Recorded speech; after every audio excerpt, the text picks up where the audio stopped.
भगवते वासुदेवाय।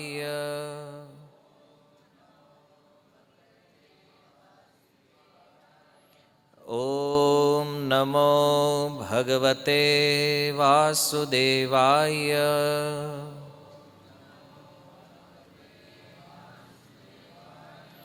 ॐ नमो भगवते वासुदेवाय।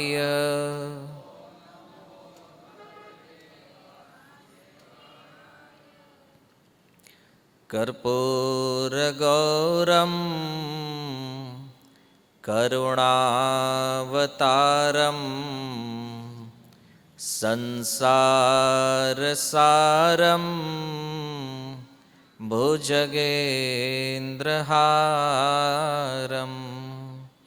सदा वसन्तं हृदयारविन्दे भवं भवानी सहितं नमामि। भवं भवानी सहितं नमामि। हरे कृष्णा। उपस्थित सर्व वैष्णवजन, श्रोतागण एवं महानुभावों के श्री चरणों में सादर वंदन के साथ आज आप सभी भक्तों का यहाँ पर हार्दिक स्वागत है। आज परम पावन तिथि है महाशिवरात्रि। वैसे आप लोगों को शायद पता हो या न हो, हर महीने कृष्ण पक्ष में एक शिवरात्रि होती है, चतुर्दशी को। और आज जो शिवरात्रि है ये महाशिवरात्रि है। यानी कि जितनी भी शिवरात्रि है उसमें सबसे उत्तम तिथि है। तो जैसा नाम है शिवरात्रि, शिव का अर्थ हम सब जानते हैं, भगवान शिव है, और रात्रि का अर्थ ये उनकी रात्रि है। तो इनके पीछे भी कई कई मतांतर है। कोई कहते हैं इस रात्रि को भगवान शिव और माता पार्वती का विवाह हुआ था। कोई कहते हैं इसी रात्रि को भगवान शिवलिंग के रूप में प्रकट हुए थे। तो और भी कई मत है, लेकिन ये सब मत सही है, क्योंकि अलग अलग पुराणों में अलग अलग कारण बताए गए हैं। तो हम किसी भी कारण को गलत नहीं कह सकते हैं कि ये उचित है या नहीं है। सबसे महत्वपूर्ण प्रश्न इस प्रकरण में ये है कि आज शिवरात्रि है, तो स्वाभाविक है हमारा विषय भी भगवान शिव के ऊपर ही रहेगा। तो सबसे पहले हम ये समझने का प्रयास करते हैं शिव जी है कौन, क्योंकि शिव जी के संबंध में भी अनेक मत है।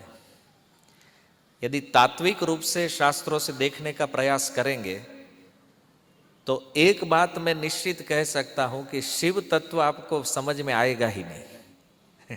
यदि इसको पढ़ा जाएगा श्रीमद् भागवत से या अन्य पुराणों में जिस प्रकार से उनका वर्णन हुआ है, ये शिव तत्व को समझना बहुत कठिन विषय है।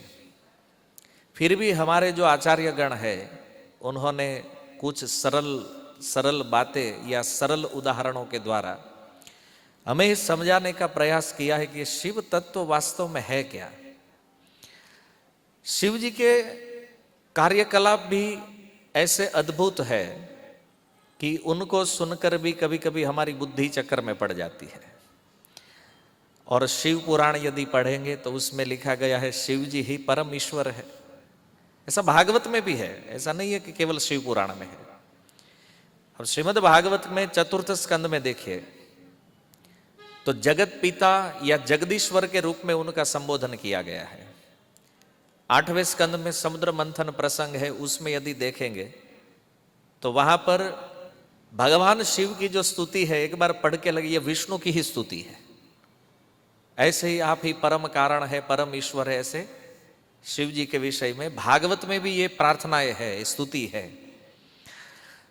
तो हमारा मन जब ये समझने का प्रयास करता है कि एक जगह पर भगवान विष्णु को परम तत्व बताया गया है, दूसरी ओर भगवान शिव को परम तत्व बताया गया है, तो वास्तविकता क्या है, और इस विषय को लेकर इतनी लड़ाइयाँ हुई है।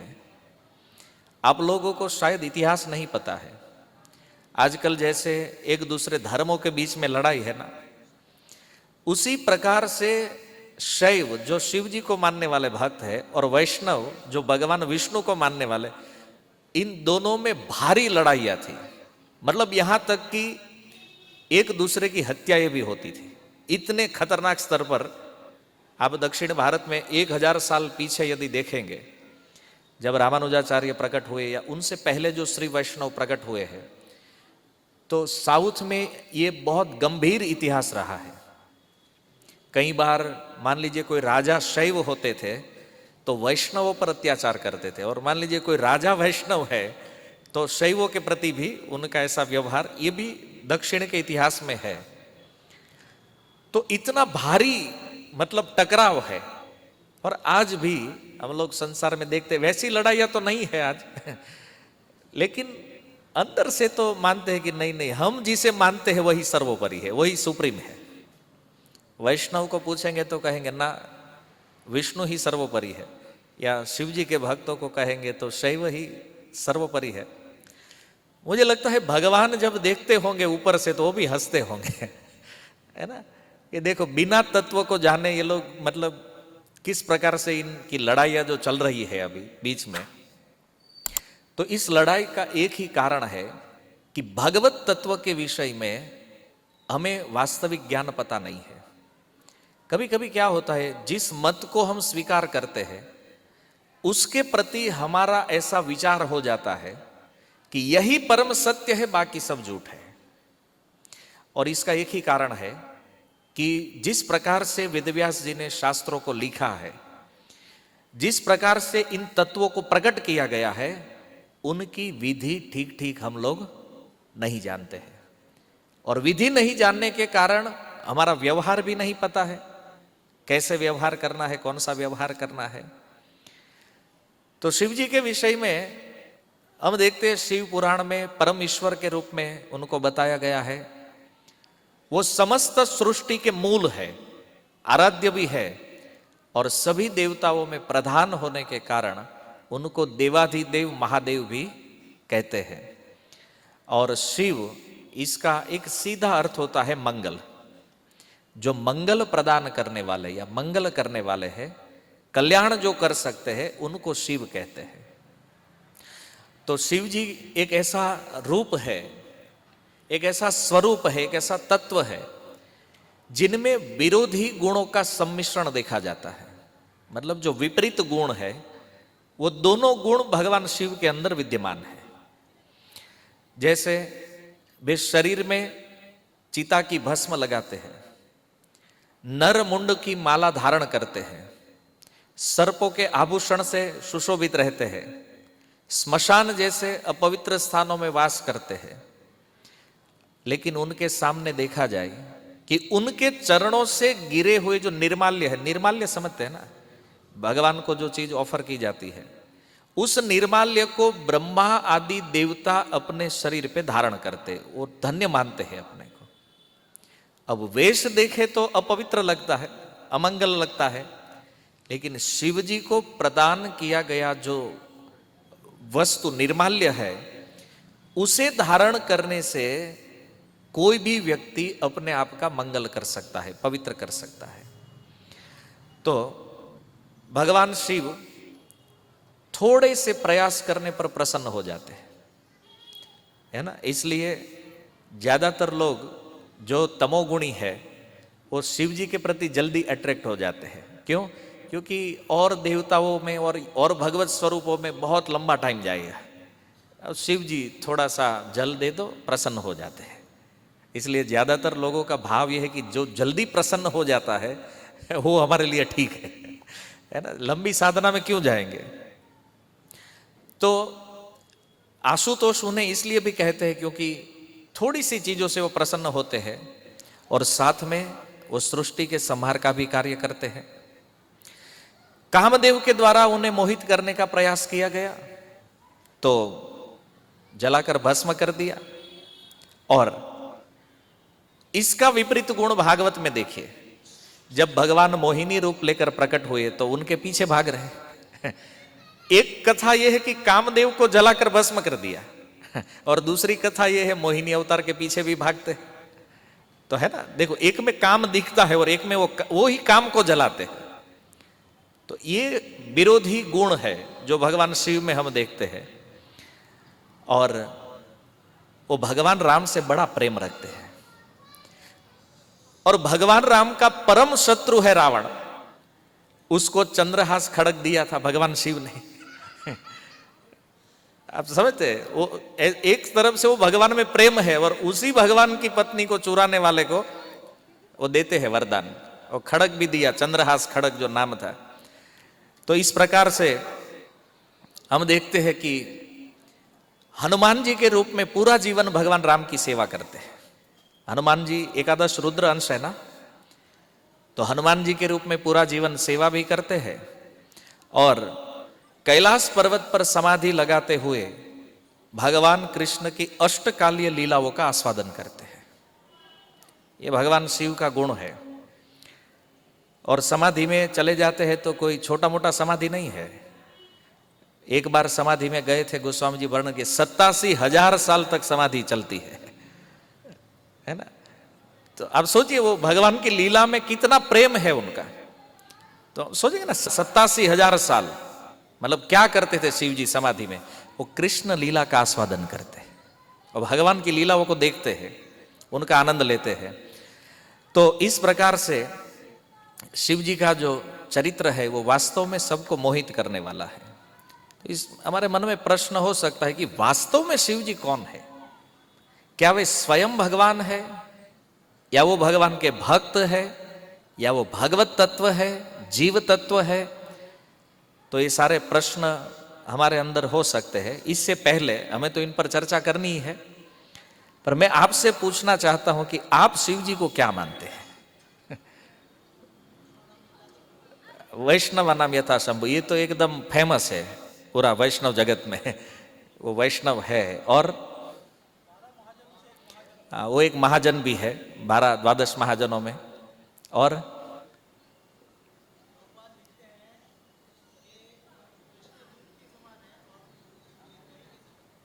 हाँ, इस पर भी हम चर्चा करेंगे, दूध और दही वाला ये विषय भी बड़ा अद्भुत है। क्षीरम दधि विकार यथा विशेष योगात, ब्रह्म संहिता में जो कहा गया है।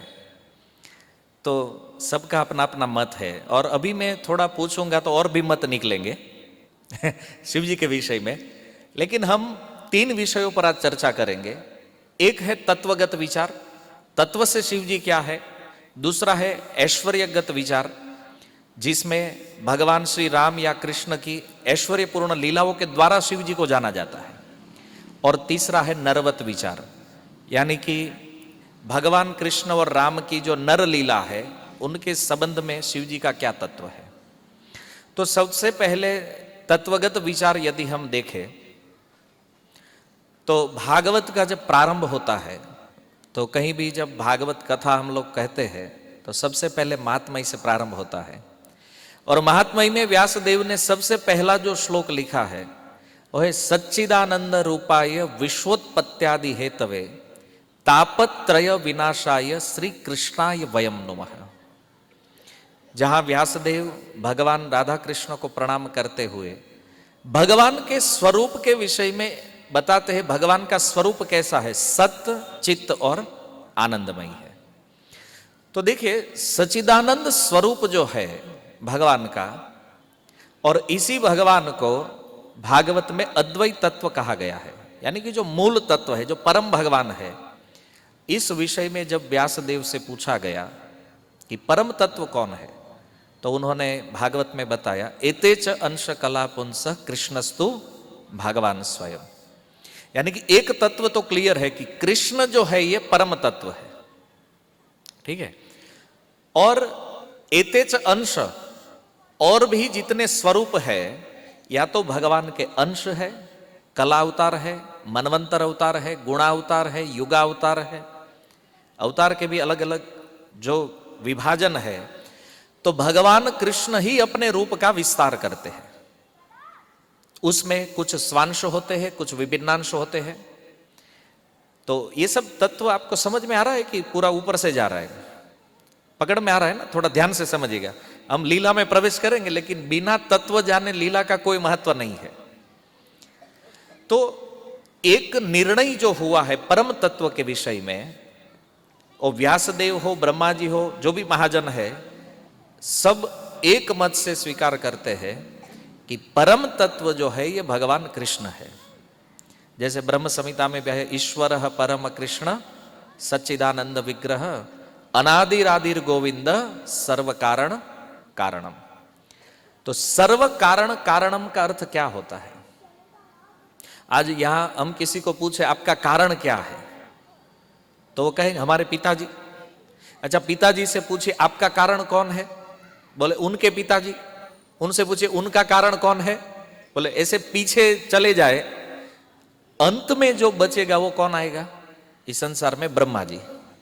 अच्छा, ब्रह्मा जी से पूछा जाए आपका कारण कौन है, ठीक है, ब्रह्मा जी से पूछे आपका कारण, तो वो क्या कहेंगे? गर्भोदकशाही विष्णु। गर्भोदकशाही विष्णु से पूछे आपका कारण कौन है, बोले कारणोदकशाही विष्णु। उनसे पूछे आपका कारण कौन है, कारणोदकशाही का कारण कौन है? महासंकर्षण। महासंकर्षण से पूछा जाए आपका कारण कौन है, बोले संकर्षण। संकर्षण से पूछे आपका कारण कौन है, बोले वैकुंठ अधिपति नारायण। वैकुंठ अधिपति नारायण से पूछेंगे आपका कारण कौन है, बोले बलराम। बलराम जी से पूछेंगे आपका कारण कौन है, बोले कृष्ण। कृष्ण से पूछेंगे आपका कारण कौन है, बोले मैं ही मेरा कारण हूं, मेरा कोई कारण नहीं है। समझ में आया? इससे कहते सर्व कारण कारणम, मतलब सबका कारण है, लेकिन जिसका कोई कारण नहीं है वो कृष्ण है। तो इसलिए ब्रह्मा जी ने कहा सर्व कारण कारणम, ये कृष्ण तत्व है। और व्यासदेव ने भागवत में अवतार प्रकरण में इसे सिद्ध कर दिया कि ये जितने भी अवतार है, जितने भी देवता है, जितनी भी विभूति है, ये सब कौन है? बोले एते च अंश कला पुंस इत्यादि। मतलब कोई अंश अवतार है, कोई कला अवतार, मनवंतर अवतार, गुणा अवतार, ये सब अलग अलग कैटेगरी में आते हैं, लेकिन इन सब का मूल कौन है? कृष्ण है। दूसरी बात कि जब हम ये तत्व विचार करते हैं कि कृष्ण मूल तत्व है, तो यही कृष्ण को भागवत में कहा गया है अद्वैत तत्व। यजग ज्ञानम अद्वयम ब्रह्मेति परमात्मेति भगवान इति शब्दते। ये अद्वैत तत्व को तीन रूप से जाना जाता है, एक ब्रह्म है, एक परमात्मा है और एक भगवान है। तो ये जो परम तत्व सचिदानंद स्वरूप है, जिस श्लोक पर हम विचार कर रहे हैं, सत चित्त आनंद, उसमें जो सद अंश है, सद अंश से ब्रह्मा जी का प्रागट्य होता है। चिद अंश जो है उनसे भगवान विष्णु प्रकट होते हैं, और आनंद अंश जो है उस आनंद अंश का प्राकट्य शिव तत्व है, शिव जी है। ये आपके लिए नया होगा, थोड़ा ध्यान से समझिए, हाँ, कि ये कैसे हो गया है। तो मूल तत्व अपना तीन रूप में प्रकाश करते हैं, सद अंश से ब्रह्मा, चिद अंश से विष्णु और आनंद अंश से शिव। इसका अर्थ क्या हुआ कि कृष्ण ही शिव के रूप में, कृष्ण में जो आनंद तत्व है वो आनंद तत्व ही शिव रूप में प्रकट हुआ है। तो लोग कहते नहीं वो तो तमोगुणी है ना, शिव जी तमोगुण को धारण करके आए हैं ना, तमोगुण अवतार मानते हैं लोग, कहते नहीं शिव तमोगुण। शिव तमोगुणी नहीं है भाई एक बात ध्यान। और जिस तमोगुण को भगवान शिव ने स्वीकार किया है वो कृष्ण में स्थित जो आनंद तत्व है उस तमोगुण को लेकर भगवान शिव प्रकट हुए। इस जगत में जो तमोगुण हम देखते ये भगवान शिव में नहीं है। तमोगुण के भी दो रूप होते हैं ना। अच्छा, भगवान को निर्गुण कहा गया है। भगवान कृष्ण का जो निर्गुण स्वरूप है, उस निर्गुण रूप में जो आनंद तत्व है, उस आनंद तत्व का अंश भगवान शिव है। निर्गुण का अर्थ समझते हैं? जो गुण से पर है। तीन गुण है ना, सत्व रज तम, तीन गुणों से पर वो भगवान है। तीन गुणों से पर होने के बाद भी भगवान से ही वो गुण प्रकट होते हैं। ये भगवान का चिंत्य तत्व है। कृष्ण में ये है नहीं, लेकिन उपनिषदों में यही कहा गया जो भी है सब तो कृष्ण से ही आया है, भगवान से ही आया है। तो निर्गुण होते हुए भी भगवान अपने आनंद अंश से तमोगुण को प्रकट करते हैं, और वो भी विशुद्ध तमोगुण होता है। ये जो सांसारिक तमोगुण हमें जो मोह में बद्ध करता है, ये गुण नहीं है। शिव जी उनके अधिष्ठाता है, लेकिन कृष्ण के आनंद अंश से जो सदाशिव प्रकट हुए हैं, वही सदाशिव का एक अंश इस संसार में शिव रूप में प्रकट होता है, और वो इस संसार के तमोगुण को धारण करते हैं। क्यों धारण करते हैं? अच्छा, आपको पता है शिव जी तमोगुण क्यों धारण करते हैं? ये तो सुना होगा ना, ये तो बहुत सारा प्रचलित चीज है संसार में। शिव जी ने तमोगुण क्यों धारण किया है? सृष्टि के विनाश के लिए। ये आपका इंटरनेशनल उत्तर है जो आप मुझे देने वाले हैं, कि सृष्टि का विनाश करने के लिए उन्होंने तमोगुण को स्वीकार किया है। क्या आपको लगता है कि शिव जी विनाश के लिए है? विनाश शिव जी का बाय प्रोडक्ट है। मतलब जब जरूरत पड़ती है तब तांडव कर लेते हैं तो विनाश हो जाता है। वास्तव में शिव जी सृष्टि के जन्मदाता है, ये उत्पन्न करते हैं जगत को। इसके विषय में बहुत सारे प्रमाण है, वेदों से, शास्त्रों से, पुराणों से। कैसे उत्पत्ति होती है जानते हैं? तमोगुण से। आजकल आज तक आप ये सुने हैं कि तमोगुण से विनाश होता है। तमोगुण से उत्पत्ति भी होती है। कैसे? मान लीजिए कोई एक कारपेंटर है, अब वो एक टेबल बनाना चाहता है। अब उसको टेबल बनाने तो लकड़ी को काटना पड़ेगा। अब वो लकड़ी को काट रहा है, काट रहा है, काट रहा है, लेकिन एक समय होता है ना जब उसको अटकना पड़ेगा, नहीं तो काटते काटते लकड़ी खत्म हो जाएगा। समझ में आ रही बात? मान लीजिए उसको टेबल का पैर बनाना है, ठीक है, तो वो पैर बनाने के लिए काटना पड़ेगा लकड़ी को, लेकिन काटना है या छीलना है तो रुकना पड़ेगा ना। मान लीजिए वो लकड़ी को छीलता गया तो फिर क्या मिलेगा बाद में?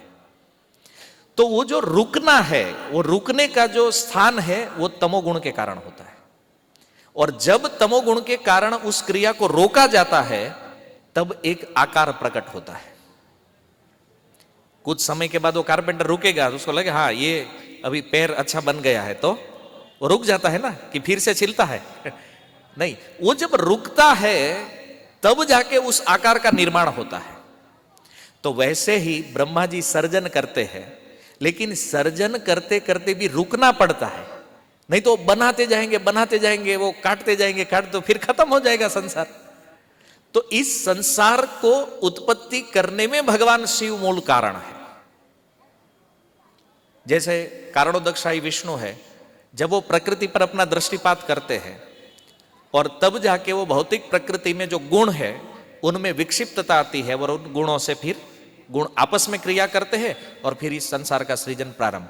तो वो जो दृष्टिपात है वो महत्तत्व कहा गया है भागवत में, और वही महत्तत्व का नाम ही भगवान शिव है दूसरा।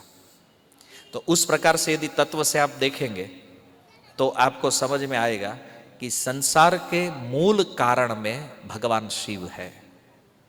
तमोगुण का अर्थ हर समय विनाश नहीं होता है। उसी तमोगुण को धारण करके भगवान शिव, माता पार्वती, जिसको माया देवी कहा जाता है या प्रकृति कहते हैं, वो प्रकृति के साथ मिलकर इस संसार का सृजन करते हैं। और इसलिए भागवत हो या रामायण हो, दोनों ग्रंथों में और भी अन्य कई शास्त्रों में इनको जगत का मूल कारण बताया गया है। तो मैं ये तत्व आपको इसलिए बता रहा था कि ये नहीं समझना है कि शिव जी जीव तत्व है। क्यों? वो भगवान के स्वांश है, स्व अंश, भगवान के अंश अवतार है। और अंश अवतार है, लेकिन उनका कैटेगरी कौन सा है? ब्रह्मा, विष्णु और शिव, ये तीनों भगवान के गुणावतार है। इसलिए शास्त्रों में बताया गया है कि भगवान विष्णु और शिव में कभी भेद नहीं करना चाहिए, दोनों एक ही है। भगवान विष्णु भी भगवान के गुणावतार है और शिव भी भगवान के गुणावतार है। तो फिर भेद क्या है? वो तो वही है ना। जैसे प्रभु जी ने बताया अभी कि दूध का रूपांतर जब हो जाता है तो दही होता है, ये ब्रह्म संहिता में बताया गया है। क्षीरम दधि विकार यथा विशेष योगात, जैसे दूध में विकार होता है तो उसका परिवर्तन हो जाता है दही के रूप में। इस उदाहरण में समझना यह है कि यह केवल समझाने के लिए उदाहरण दिया गया है। इस उदाहरण को हम भगवान के ऊपर लागू नहीं कर सकते। क्यों? क्योंकि दूध में विकार होता है तो उसका स्वरूप दही बन जाता है, लेकिन भगवान में तो विकार है ही नहीं।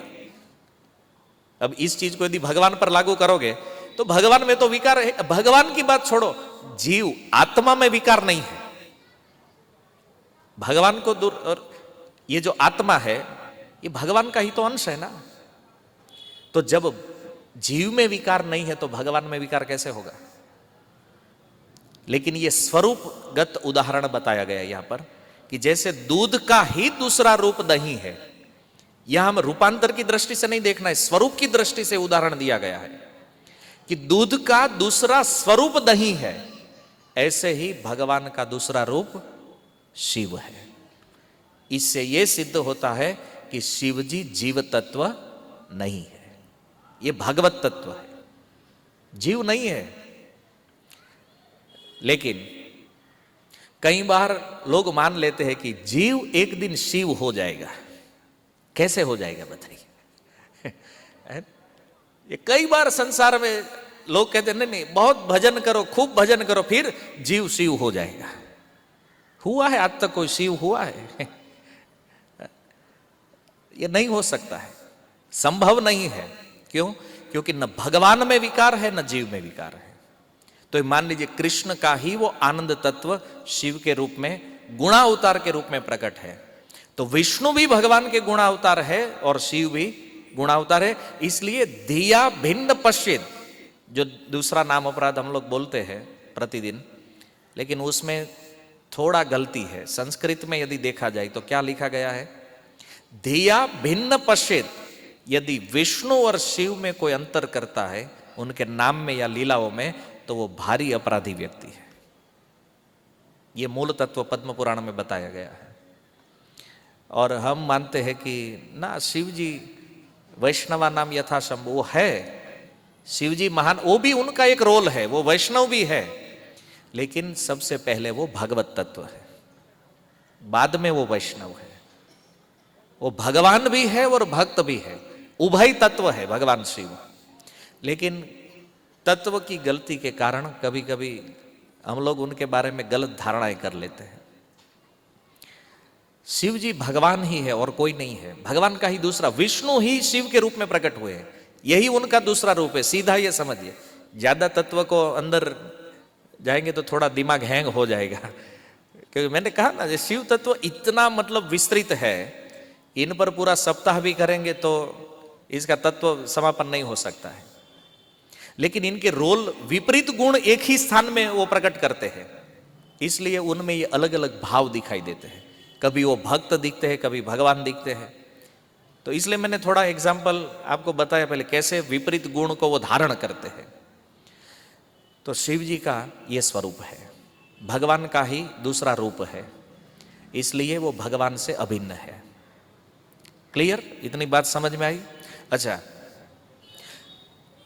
अभी तो हमारे पास समय थोड़ा कम है और मुझे बहुत सारी बातें आपको बतानी है।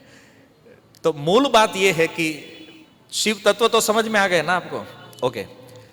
दूसरी बात यह है कि शिवरात्रि है, आज पूरा संसार भगवान शिव के पूजन भजन में लगा है।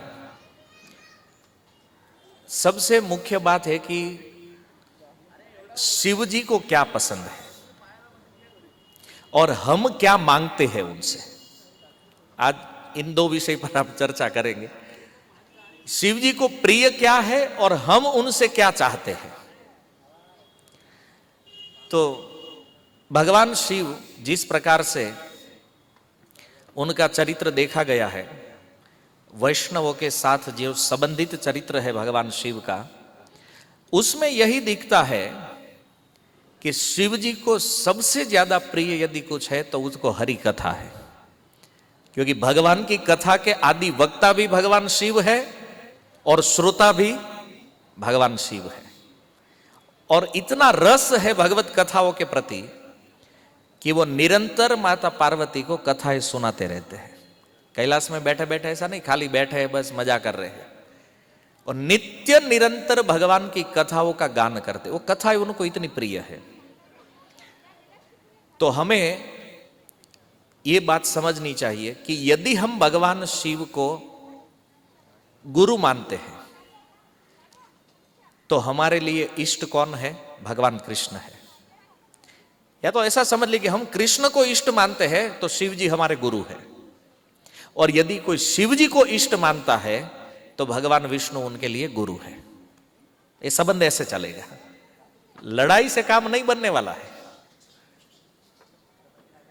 तो भगवान शिव, हम वैष्णव समाज में जिनको मानते हैं शिरमौर वैष्णव, वैष्णवा नाम यथा शंभु, तो वैष्णवों का प्रधान लक्षण क्या है? भक्तों के लक्षण शास्त्रों में वर्णित है ना। वैष्णवों का प्रधान लक्षण है भगवान के प्रति प्रेम होना, और शिव जी को भगवान के प्रति परम प्रेम है, और इसलिए वो नित्य निरंतर भगवत कथाओं का गान भी करते हैं और कथाओं का श्रवण भी करते हैं। लेकिन संसार में लोग इस तत्व को नहीं समझते हैं, इसलिए कभी कभी चले जाते हैं शिव जी के पास, अब उसको पता ही नहीं है कि क्या मांगना चाहिए। तो ये तत्वगत विचार हमने चर्चा किया। अभी ऐश्वर्यगत विचार पर चलते हैं। ऐश्वर्यगत विचार का अंतर यह है कि भगवान की जब जब लीलाएं होती है तो उस लीला में भगवान शिव सबसे बड़े सहायक होते हैं, क्योंकि वो भगवत कथा के वक्ता है। वो जानते हैं भगवान की लीलाओं को क्या क्या होने वाला है, तो भगवान जो चाहते हैं उनकी सेवा के लिए वो उस लीलाओं में सम्मिलित होते हैं। सबसे प्रधान लीला है शिव जी की। जब समुद्र मंथन हुआ तो सबसे पहला तत्व निकला हलाहल विष, कालकूट विष। और ये विष जब प्रकट हुआ, सारा विश्व जब जलने लगा, तो सारे देवता गण भगवान की शरण में पहुंचे। तो भगवान ने कहा आप शिव जी के पास चले जाइए। अब शिव जी के पास जब आए तो देवताओं ने आकर भगवान शिव से प्रार्थना की, और भगवान ने उनकी प्रार्थना स्वीकार कर ली। अब शिव जी ने सोचा मैं विष पान करूंगा। तो आजकल कुछ लोगों में ऐसा भ्रम है कि शिव जी नशा करते हैं, और मान लीजिए करते भी है तो हमें तो कोई आपत्ति नहीं है उनसे भाई, क्योंकि जो जहर पी सकते हैं वो कुछ भी पी सकते हैं है कि नहीं। तो कुछ लोग जब हम उनको पूछते हैं कि आप भांग क्यों पीते हैं, बोले शिव जी का प्रसाद है तो पीना चाहिए। तो वैसे तो विष भी पिया था शिव जी ने, तो उस पर तो ट्राई नहीं करेंगे हम है ना। तो हम अनुकरण भी करते हैं, तो कौन सा जो हमारे लिए, हमारे मन को, हमारी इंद्रियों को अच्छा लगता है, तो नहीं वो भांग तो शिव जी पीते थे तो हमें पीना चाहिए। तो यहां तो प्रमाण है शिव जी ने विष भी पिया है, तो आप ट्राई करना चाहेंगे एक घूंट में ही हरि बोल हो जाएगा है ना। तो हमेशा इस बात पर ध्यान होना चाहिए कि भगवान क्या करते हैं वो करने की आवश्यकता नहीं है, वो क्या कहते हैं वो करना है। मतलब अनुकरण नहीं करना है, हमें क्या करना है? अनुसरण। अनुकरण का अर्थ होता है नकल, कॉपी। और ऐसे भी एक कहावत है ना, नकल में अकल नहीं होती है ना। अब शिव जी का नकल कोई कर सकता है तो विष पी के दिखा देना चाहिए, ठीक है लेकिन अनुसरण, अनुसरण का अर्थ होता है उनके उपदेश, उनके आदेशों का पालन करना। बहुत छोटा अंतर है, क और स, एक ही अक्षर का भेद है दोनों में। तो अनुकरण में जीव की सदगति कभी नहीं हो सकती है, हमेशा अनुसरण करना चाहिए। जैसे शास्त्र कहते हैं महाजनो ये न गतस पंथा, जो मार्ग पर वो चले हैं उस पर चलना है हमें। तो भगवान शिव का मार्ग है हरि कथा, हरि नाम, तो इसी मार्ग पर हमें चलना है। तो लीलाओं में ये देखा जाता है। आप लोगों के मन में भी ये प्रश्न होता होगा कि शिव जी कैसे कैसे लोगों को वरदान देते हैं। अब देखिए, रावण, जयद्रथ, बाणासुर, शाल्व, ये जितने जितने भी असुर जो बड़े बड़े हुए हैं उनको ताकत कहां से मिली? शिव जी ने वरदान दिया है। तो मन में प्रश्न होता है, शिव जी जब भगवान को इतना प्रेम करते हैं तो इन असुरों को ऐसा वरदान क्यों देते हैं? क्योंकि शिव जी को पता है कि असुर एक नंबर के मूर्ख लोग हैं, इसको पता ही नहीं है क्या मांगना है। और इसलिए शिव जी के पास जाकर उनको लगता है हमने बहुत कुछ मांग लिया है, लेकिन शिव जी ही जानते हैं कि ये छल हुआ है, इसके साथ कपट हुआ है। क्यों? क्योंकि शिव जी ने जब कह दिया तथास्तु, मतलब निश्चित है ये मरेगा एक दिन। और इन सबका कथा देख लीजिए आप, है ना। और रावण को जब वरदान मिल गया वो मानता था बहुत बढ़िया मिल गया हमको, तो रावण भी बहुत सोचता था कि अभी शिव जी का भगत हो गया हो ना, अभी देखो पूरे त्रिलोकी में हमें कोई हरा नहीं सकता है। ऐसे ही भ्रम में रहता था। ऐसे बहुत सारे लोग हैं जो रावण को पटक देते थे कहीं ना कहीं, जैसे बाली है ना, वो बाणासुर, ये सब रावण को बहुत मारते थे। लेकिन रावण फिर भी हर जगह अपना ही प्रशंसा, नहीं मैं त्रिलोक विजयी हूं, वो था नहीं, लेकिन सब जगह अपना एडवर्टाइजमेंट करता था शिव जी के कारण, क्योंकि वरदान मिला था ना। अब शिव जी को पता था भगवान राम आएंगे, इसको मारेंगे एक दिन। तो शिव जी का वरदान देखने में तो ये लगता है। अच्छा, कई बार लोग कहते हैं कि शिव जी को पता नहीं है क्या ये कितना बड़ा नालायक आदमी है? शिव जी तो जानते हैं ना ये सब असुर है, तो फिर उसको क्यों तथास्तु कह देते हैं, जबकि वो भगवान की लीला में इतना गड़बड़ करते हैं? तो ये शिव जी इनडायरेक्टली भगवान की ही इच्छा को परिपूर्ण कर रहे हैं। क्योंकि शिव जी जब वरदान देंगे वो असुर बलवान होगा, तभी तो भगवान के साथ लड़ेगा, और भगवान उसको मारेंगे तभी भगवान का यश संसार में फैलेगा। तो भगवान के यश को इस संसार में फैलाने के लिए भगवान शिव वरदान दे देते हैं। नहीं तो शिव जी के लिए एक शब्द है अवढर दानी, कहते हैं ना इसको, अवढर दानी मतलब जो, तो क्या शिव जी इतने बड़े मतलब ना समझ व्यक्ति है कि उसको पता नहीं कौन मेरे पास क्या मांग रहा है, इसको देना चाहिए कि नहीं? अरे शिव जी से बड़ा बुद्धिमान कौन हो सकता है भाई? हाँ, वो भगवान शिव जानते हैं कि इसको वरदान देने का अर्थ है भगवान की सेवा करना, भगवान की लीला में सहायता करना। और इसलिए जो भी आया उसको तथास्तु लेता जा। क्यों? तुझे भी भगवान मिलेंगे, और भगवान मिलेंगे तो तेरी सदगति हो जाएगी। भगवान शिव तो मुक्ति देना चाहते हैं ना, तो वास्तव में उनका वरदान क्या है? इन असुरों के लिए मुक्ति है, लेकिन उनको लगता था ना हमने बहुत बड़ा ऐश्वर्य मांग लिया, भोग मांग लिया। अभी देखो दो व्यक्ति का एग्जाम्पल हम लोग देखते हैं। एक सबसे पहले यदि हम देखें तो जयद्रथ, महाभारत में एक राजा है जयद्रथ, जो दुर्योधन का बहनोई है। दुर्योधन की एक बहन थी दुश्शला, और उसका ये पति था जयद्रथ।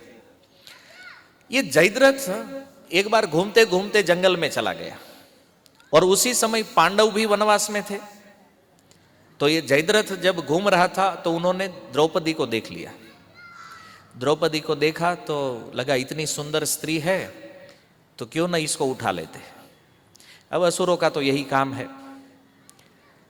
अब जब वो द्रौपदी का हरण करके ले जाने लगा, द्रौपदी ने कहा मैं पांडवों की पत्नी हूं और तुम हमारे बहनों ही हो, तो तुम मुझे कैसे हरण करके ले जा सकते हो?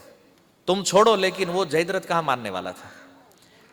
तो नारद मुनि ने देख लिया कि द्रौपदी का हरण करके जयद्रथ लेकर जा रहा है। नारद जी ने आकर पांडवों को बताया, अरे आप लोग क्या कर रहे हो बैठकर, यार देखो तुम्हारी पत्नी को वो जयद्रथ लेके जा रहा है। तो भीम और अर्जुन तैयार हो गए, रथ लेकर तैयार हुए, और जैसे ही आए और जयद्रथ को इतना मारा। अब मारने, भीम ने तलवार निकाल ली अपनी, मारने की तैयारी में, और उस समय द्रौपदी जी ने कहा कि इसे मारना नहीं है। देखो द्रौपदी जी का भी एक अद्भुत चरित्र है, वो कितना भी बड़ा कांड करने वाला है उसको क्षमा कर देती है। और क्षमा का गुण उसमें इतना बड़ा है कि क्या कहे, वो बस क्षमा। जैसे अश्वत्थामा जब 5 पुत्र मार दिए, उसको अर्जुन जब पकड़ कर लाए तब भी क्या कहा, उनको प्रणाम करती है। ये प्रसंग मुझे भागवत में सबसे प्रिय लगता है। और जो शब्द सूत जी ने बताए हैं, कहते हैं कृपया न नामच, मतलब वो हाथ जोड़ के प्रणाम कर रही है और कहते हैं वाम स्वभाव। इतनी करुणा है द्रौपदी जी के अंदर, 5 पुत्रों के शव पड़े हैं और उसको मारने वाला अश्वत्थामा सामने, उसको कहा छोड़ दो, इसको क्षमा करो। कोई कर सकता है? आज थोड़ा सा भी भक्तों के साथ कहा सुनी हो जाए और नहीं उनके साथ नहीं जमता है हमारे, जाने दो। और घर में भी छोटा मोटा झगड़ा हो गया है, मान लीजिए दो परिवार है अलग हो गए, अब हम नहीं, वो हमारे भाई है लेकिन अभी बोलना बंद है उनके साथ, क्यों भाई बंटवारे में थोड़ा झगड़ा हो गया है, हम सालों तक नहीं भूलते हैं। सोचिए जिनके पुत्र के शव पड़े हैं उस अश्वत्थामा को द्रौपदी प्रणाम कर रही है। ये तो नाटक भी संसार में कोई नहीं कर सकता है, इनका जो स्वभाव है इसका नाटक भी नहीं हो सकता है। तो सोचिए अभी थोड़ी देर पहले जो अपहरण करके लेकर जा रहा था उसके विषय में द्रौपदी, इनको छोड़, मारना नहीं है इसको, है ना, छोड़ दो इसको। तब भीम ने कहा छोड़ेंगे तो नहीं इसको, इसने जो मतलब कृत्य किया है, जो कांड किया है, ये तो मरने लायक है। द्रौपदी ने कहा देखो किसी भी व्यक्ति को अपमान जो है मृत्यु से भी बढ़कर होता है, तो इसका अपमान करके इसको छोड़ दो। तो भीम ने क्या किया, 5 शिखाएं बना दी सर पे, बाकी मुंडन कर दिया। 5 शिखा कैसा लगेगा व्यक्ति, सोचो। अब जयद्रथ को जब 5 शिखा वाला करके छोड़ दिया, अब वो देखो दुष्ट आदमी को छोड़ने का मतलब है वो वापस आएगा, वो चाहे युग सतयुग हो, त्रेता हो, द्वापर हो या कलयुग हो। दुष्ट को छोड़ा तो वो वापस, अभी देखो जरासंध को छोड़ते थे ना भगवान, बार बार वापस आता था ना, वो अपना स्वभाव कभी नहीं बदलेगा। तो इसने सोच लिया कि मेरा अपमान हुआ है तो इसका बदला जरूर लूंगा। इतना मूर्ख आदमी था, ये नहीं सोचा कि अपमान हुआ क्यों। अब अपमान का कारण तो वही ना है, लेकिन बस नहीं सोच रहा था मेरा अपमान पांडवों ने किया, अब ऐसा बदला लूंगा इनसे जो संसार में किसी ने न लिया हो। चला गया जंगल में, तपस्या करने लगा, इतना भारी तप किया। अब शिव जी प्रसन्न नहीं हुए, और ज्यादा भारी तप कर रहे। अब तपस्या का मतलब लेवल बढ़ा रहा था, और अंत में तो अपने आप को जब समर्पित करने लगा तो भगवान शिव प्रकट हो गए और कहा अरे भाई क्यों अपने आप को समर्पित कर रहे हैं, मैं तो केवल थोड़ा सा जल बिली पत्र से प्रसन्न हो जाता, भाई इतना क्यों कष्ट कर रहा है तू। बोले महाराज कष्ट तो करना पड़ेगा, क्यों, मुझे आप वरदान दे दीजिए कि मैं पांडवों को मार डालूं। शिव जी ने कहा देख भाई 4 लोगों को तो मार सकता है, अर्जुन को मारने का सोचना भी मत कभी, तो ये तेरे बस की बात नहीं है। मैं वरदान दे दूंगा फिर भी तू नहीं मार पाएगा, इसलिए थोड़ा प्लान चेंज कर दे। बोले तब एक काम करो, मुझे ऐसा वरदान दो कि अर्जुन भी मुझे न मार पाए न भीम मार पाए। अब देखो भगवान शिव बड़े बुद्धिमान, उनको पता है कि इसको तो मारना ही है अर्जुन को आगे चलकर। तो बोले ऐसे वरदान थोड़ा मॉडिफाई कर देता हूं वरदान को। क्या, देखो तुझे कोई भी मारेगा, तेरा सर काटेगा तो सर अपने आप जुड़ जाएगा और तेरी मृत्यु नहीं होगी। दूसरा कि तेरा ये कटा हुआ सर जो गिराएगा जमीन पर वो मरेगा। और एक स्पेसिफाइड वरदान कर दिया शिव जी ने, यदि तुम्हारे पिता के हाथ से सर गिरेगा तो ही तुम्हारी मृत्यु होगी। मतलब शिव जी ने ऐसा जलेबी की तरह घुमा दिया उसको लगा मैं अभी मुझे कोई नहीं मार सकता है। तथा वो भी खुश, शिव जी ने सोचा चलो पीछा छूटा, अच्छा है गया। अब देखिए स्वयं भगवान शिव प्रकट है, उनसे क्या मांगना चाहिए, ये क्या मांग रहा है देखो। तो बात यह है कि कोई भी व्यक्ति भगवत तत्व से याचना क्या करता है, उसका आधार रहता है उसकी चेतना कौन से स्तर पर है। गीता में जो भगवान ने बताया आसुरी प्रकृति के जीव होते और देवी प्रकृति के, 2 प्रकार के जीव संसार में है। तो आसुरी प्रकार के जो जीव है वो जब भी भगवान के पास जाएंगे ऐसी ऊटपटांग चीजें मांगेंगे। अभी देखो शिव जी मुक्ति दे सकते हैं, वो मुक्ति का विचार ही नहीं है उसको। वो क्या मांग रहा है ना, अभी उसको जाए कि मुझे कोई न मारे। अब उसको पता नहीं है, गीता में बोला है ना भगवान ने, जातस्य ही ध्रुवर मृत्यु ध्रुवम जन्म मृतस्य, जो जन्म लिया है उसको मरना ही पड़ेगा। ये तत्व भगवान शिव से अच्छा और कौन जानता है। तो भगवान को पता था मरना तो है ही, इसको थोड़ा घुमा देते हैं, घुमा के उसको छोड़ दिया। यही जयद्रथ आ गया अब महाभारत में, वो भी दुर्योधन के पक्ष में रहा। ये क्यों, क्योंकि उसको पता था पांडवों से बदला लेना है। तो उस वरदान के कारण अपने आप को मानता था मुझे कौन मारेगा, पर उसको पता नहीं है कि जहां साक्षात भगवान कृष्ण खड़े हैं वहां असंभव मृत्यु भी संभव हो जाती है। किसी ने सोचा था पितामह भीष्म बाण से यहां पर आएंगे, महाभारत में कोई योद्धा एक बार भी मन में नहीं सोचा था कि गुरु द्रोण की हत्या हो सकती है। कोई ये सोच नहीं सकता था कि कर्ण भी एक दिन मर सकता है। इन सब के मृत्यु असंभव थे, ये जयद्रथ, लेकिन इन सारे असंभव मृत्यु को संभव बना दिया, ये भगवान कृष्ण की कृपा है।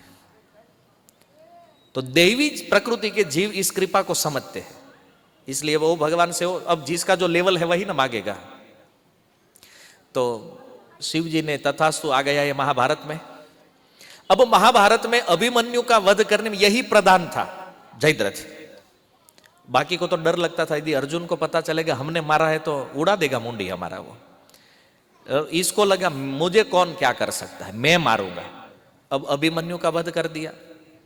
अब अर्जुन ने प्रतिज्ञा ले ली, जिसने मारा है कल वो नहीं होगा, मतलब सूर्यास्त तक मैं उसका वध करूंगा, नहीं किया तो मैं अग्नि समाधि ले लूंगा। भगवान भी टेंशन में, इसका भी पता नहीं भगत लोग कब क्या प्रतिज्ञा कर लेते हैं, क्योंकि पूरा तो भगवान को करना है ना। अब अर्जुन ने तो बोल दिया। तो हुआ ये कि जब युद्ध हुआ, अर्जुन ऊपर देख रहे, अभी टाइम जा रहा है, जयद्रथ कहीं दिख नहीं रहा है। अब इतना बड़ा महाभारत युद्ध जहां करोड़ों सैनिक है, अब इसमें जयद्रथ को कहां ढूंढेंगे बताइए, ये किधर छिपा। और दुर्योधन ने छिपा के इसको रख दिया था। भगवान ने सोचा ऐसे तो अर्जुन ही मर जाएगा आज। अच्छा तो ये है कि जयद्रथ को बाहर निकाला जाए। तो भगवान ने अपने संकल्प से सूर्य देव को आदेश किया, आप अस्ताचल पर चले जाइए। कुछ लोग यहां पर ये बात भी कहते हैं कि वो बादल को बुला लिया भगवान ने आगे। अब बादल के पीछे सूर्य छिपेंगे, पता नहीं चलेगा कि अभी शाम नहीं हुई है। भगवान ने भेज दिया सूर्य देव को, आप चले जाइए। और जब चले गए सबको लगा अभी अंधेरा हो गया, अब तो अर्जुन अग्नि समाधि, और बहुत बड़ी चीता तैयार हो गई।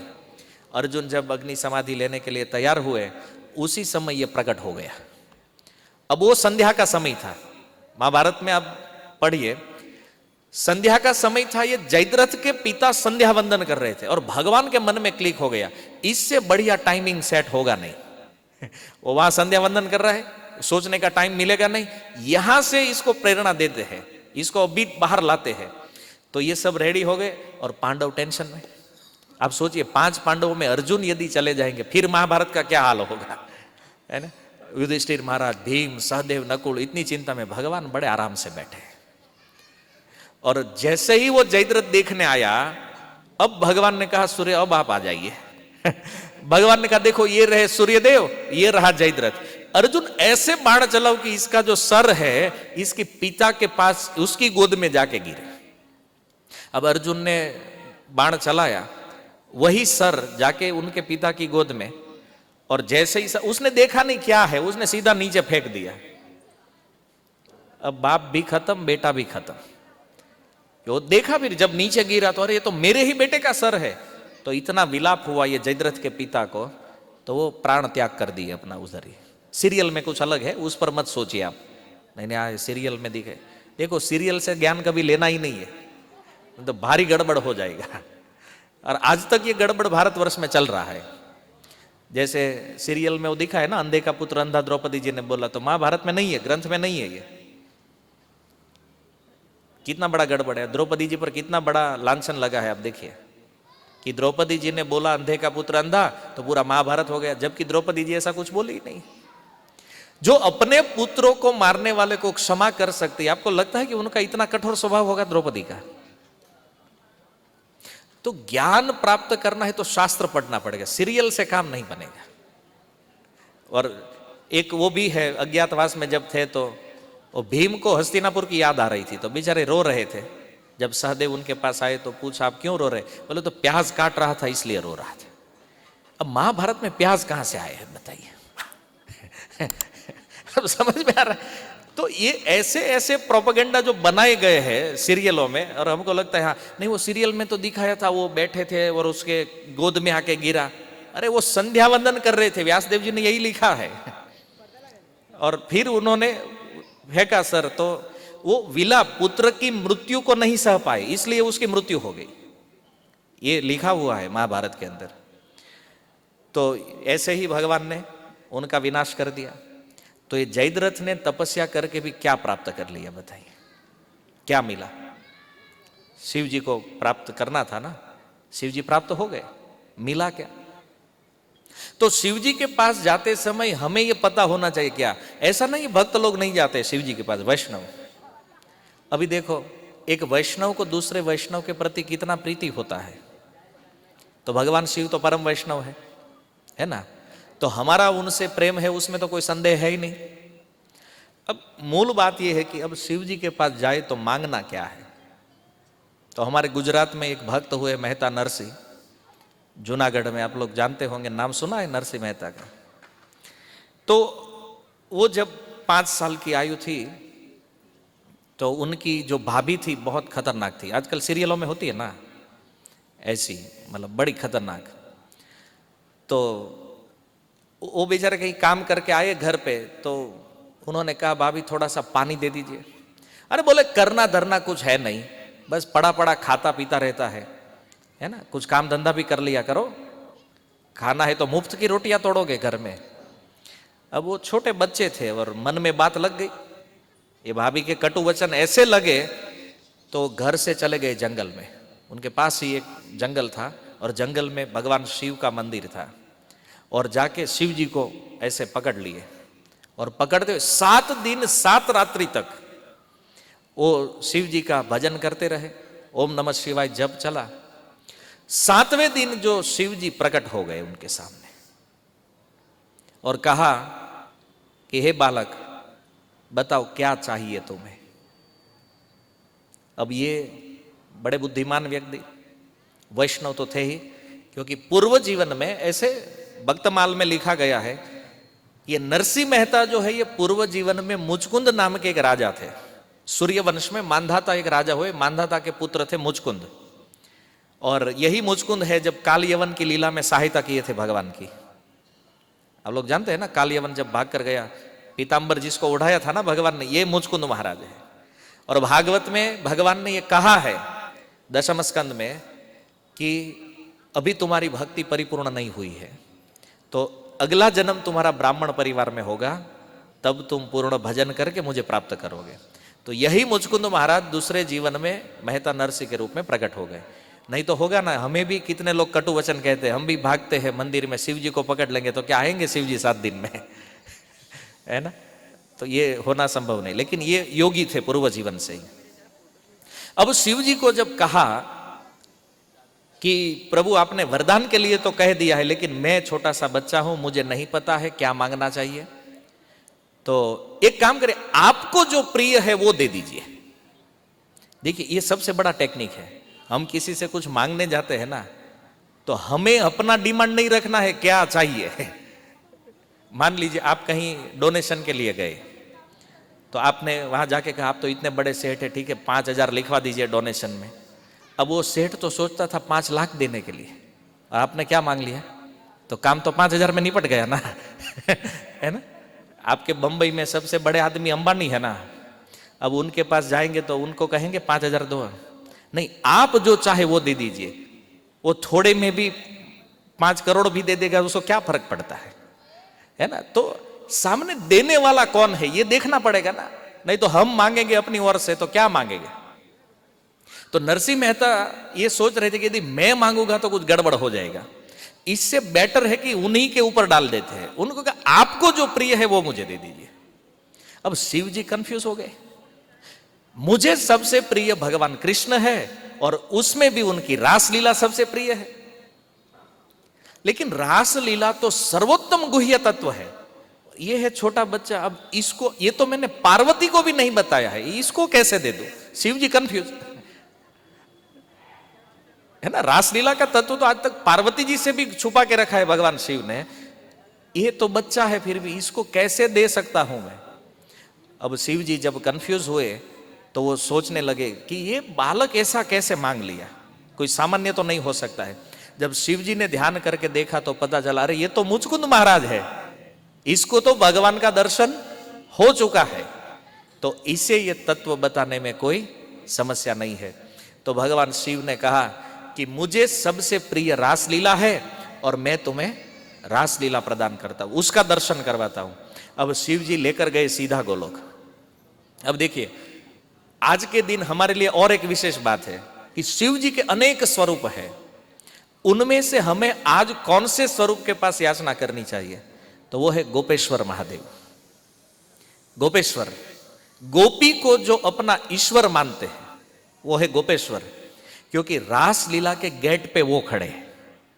रास में किसकी एंट्री होगी किसकी नहीं होगी ये डिपार्टमेंट किसके पास है? पहले नहीं था, लेकिन एक बार जब शिव जी गोपी बनकर गए रास लीला में, तो गोपियों ने पकड़ लिया शिव जी को। बोले ये गोपी तो हमारे टीम की है नहीं, क्योंकि वहां पता चल जाता है, कोई भी यदि रास लीला में एंटर होगा तो उधर पता चल जाता है कि इसका आधार कार्ड यहाँ का नहीं है। ठीक है, तो ये कहीं और जगह से आई है, क्योंकि रस में तुरंत डिस्टर्ब हो जाता है। वहां जो रस तत्व है उसमें विक्षेप होता है तो पता चलता है कोई बाहर का आदमी घुसा है। अब देखा तो शिव जी को पकड़ लिए, इतना पीटे तो शिव जी चिल्लाने योग माया, आप जल्दी आ जाओ। और योग माया ने आकर फिर उनको छुड़वाया। गोपियों को कहा अरे ये जो गोपी है ना ये शिव जी है, और ये अभी रास लीला में प्रवेश किए हैं, तो आप इन पर कृपा करो। तो उस समय से उनका नाम हो गया त्रिलोचना। शिव जी का नाम क्या है गोपी स्वरूप में? त्रिलोचना। और रास लीला में हर एक गोपी की अपनी एक सेवा होती है। तो शिव जी ने कहा ठीक है अब नामकरण तो हो गया, मतलब दीक्षा हो गया, तो अभी सेवा क्या है? तो गोपियों ने कहा आपको गेट पर खड़े रहना है, और जैसे आप घुसे हैं ना, अब कोई घुसना नहीं चाहिए। हाँ, आप जिसको लाना चाहे उसको आप ला सकते, ये पावर है आपके पास कि आप किसी को यदि रास लीला में प्रवेश कराना चाहते हैं तो आप उसको ला सकते हैं। तो शिव जी को यह अधिकार प्राप्त हो गया, और तब से वो गोपेश्वर महादेव के रूप में स्थित। क्योंकि आप वृंदावन जाएंगे ना, गोपेश्वर महादेव के पास ही बगल में बंशी वट है, तो जो गोपेश्वर महादेव का स्थान है वही स्थान है, एंट्री है रासलीला की, प्रवेश द्वार, तो वो एंट्री है। तो गोपेश्वर महादेव से यदि हम याचना करेंगे तो हमारा भी रासलीला में प्रवेश, जो कि वैष्णवों का भी परम लक्ष्य है ना, यही तो है, रासलीला का दर्शन करना है। तो अब शिव जी के पास ये अधिकार था, तो शिव जी ने कह दिया कि तथास्तु, अब इसको लेकर आए। अब एक चीज आप समझिए कि रासलीला में जब प्रवेश होता है तो गोपी बनना पड़ता है। इसमें कोई पुरुष भी है तो वो सीधा नहीं जाएगा, वो उसको गोपी बनना पड़ेगा। तो शिव जी को जब इनको ले जाना था तो नरसी को भी गोपी बना दिया, उसका नाम नरसी गोपी रख दिया, और उनको कहा कि आपका एक सेवा रहेगा, आपको मशाल लेके खड़ा रहना है, मशाल रासलीला में। तो वो तो लेकर खड़े हो गए, और वो दिव्य रास का दर्शन कर रहे हैं। जैसे राधा कृष्ण, नीचे एक सुंदर कमल है, उसके बीच में राधा कृष्ण बैठे हैं, साइड में अष्ट सखिया है, फिर मंजरिया है, फिर असंख्य असंख्य गोपियों का समूह है। और ऐसा दिव्य रास जब प्रकट हुआ तो उस रास में भी उस दिन गड़बड़ हो गई। रस में राधा रानी ने कहा भगवान से कि आज रास में मजा नहीं आ रहा है, मतलब कुछ तो कहीं गड़बड़ लग रहा है, कोई विजातीय गोपी का प्रवेश हो गया है। क्योंकि अलग रस का व्यक्ति भी यदि प्रविष्ट हो जाएगा तो वो आनंद समाप्त हो जाएगा। तो भगवान ने और राधा रानी ने देखा कि सामने वो जो गोपी खड़ी है, इससे आज से पहले कभी रासलीला में नहीं देखा गया है। तो भगवान राधा कृष्ण जब आए, आकर शिव जी से पूछा ये कौन है? शिव जी का ये मैं लेकर आई हूं इसे, क्योंकि वहां पुरुष तो केवल कृष्ण है, बाकी सब गोपी भाव में है। कहीं इसको मैं लेकर आई हूं, तो आप इन पर कृपा कर दीजिए। अब भगवान शिव कहे और भगवान कृष्ण न करे तो हो नहीं सकता है। तो भगवान ने उन पर कृपा की और उन्हें अपना सुंदर कृपा स्वरूप वेश भगवान ने, अपना मोर पंख दिया भगवान ने, और वस्त्र भी दिए, साथ में करताल, ये सब भगवान से ही मिला था मेहता नरसिंह को। पूरा जो वेश, मेहता नरसिंह का पिक्चर आप देखे है ना, चित्र, तो ये पूरा वेश भगवान से उनको प्राप्त हुआ था। तो भगवान ने जब ये सुंदर वेश प्रदान किया और नरसिंह मेहता वापस आए, वो आना तो चाहते, रासलीला छोड़कर कौन आना चाहेगा है ना। फिर तो बहुत कथा है आगे, अभी हम गुजरात में कह रहे हैं, पूरा नरसिंह मेहता का चरित्र तो चल रहा है प्रसंग।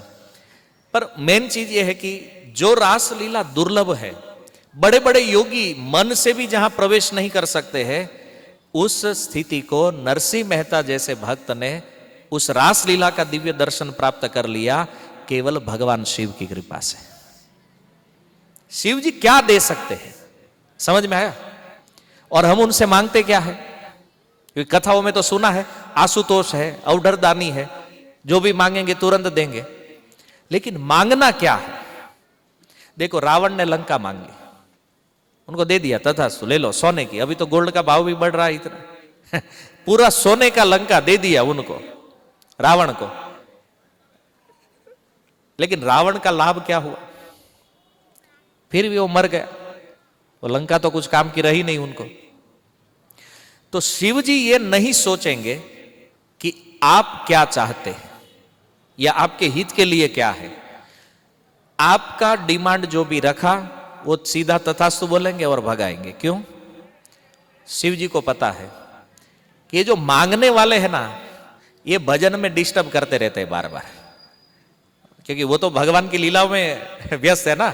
और कोई भी जाके बोले मुझे गाड़ी चाहिए, कोई बोले मुझे गोल्ड चाहिए, कोई बोले मुझे घर चाहिए, कोई बोले पत्नी चाहिए। शिव जी बोले लेते जाओ और निकलो जल्दी यहां से, है ना, मुझे डिस्टर्ब मत करो। लेकिन वो परम प्रसन्न होते हैं जब कोई वैष्णव जाकर उनसे कहता है कि आपका जो हरि नाम के प्रति रुचि है ना, ऐसा थोड़ा सा रुचि हमारा भी आ जाए। ये जब प्रार्थना कोई करते हैं ना, तो भगवान शिव परम प्रसन्न हो जाए। क्यों? क्योंकि मांगने वाले तो करोड़ों आते हैं, लेकिन उनमें से कृष्ण को मांगने वाला कोई एक एक व्यक्ति विरला होता है ना। तो ऐसे ही हमारे मेहता नरसिंह थे जिन्होंने कृष्ण को ही मांग लिया, है ना। तो वैष्णव जन कहते हैं कि भगवान से कुछ मत मांगो, भगवान को ही मांग लो। जब वो ही मिल जाएंगे तो फिर क्या बाकी रहेगा, है ना। और हम लोग ये सोचते हैं हम भगवान मिलेंगे तो ये मांग लेंगे, वो मांग, अरे उनसे क्या लेना है, उन्हीं को ले लो। ये बड़ी बुद्धिमानी है। तो मेहता नरसिंह ने अपनी बुद्धि का प्रयोग किया और शिव जी को भी प्रसन्न कर लिया, भगवान कृष्ण को भी प्रसन्न कर लिया। तो आज इस लीला के माध्यम से हमें यह शिक्षा प्राप्त करनी चाहिए कि हमारी कामनाएं बहुत हो सकती है। ऐसा नहीं है कि हम कामनाओं से मुक्त है, लेकिन ये कामनाएं कभी भगवान के पास जाके नहीं मांगनी है। उनको केवल इतना कह दो हमारे ऊपर कृपा कर दो, क्योंकि कृपा हो गई तो सारी कामना ऐसे ही पूरी हो जाएगी। अब देखो शिव जी की कृपा मेहता नरसिंह को मिली, उनकी क्या कामना अधूरी रही? बेटे का विवाह भी हो गया, बेटी का विवाह भी हो गया, उनके जीवन में जितना जितना प्रसंग आया सब परिपूर्ण हो गया, कृपा थी ना।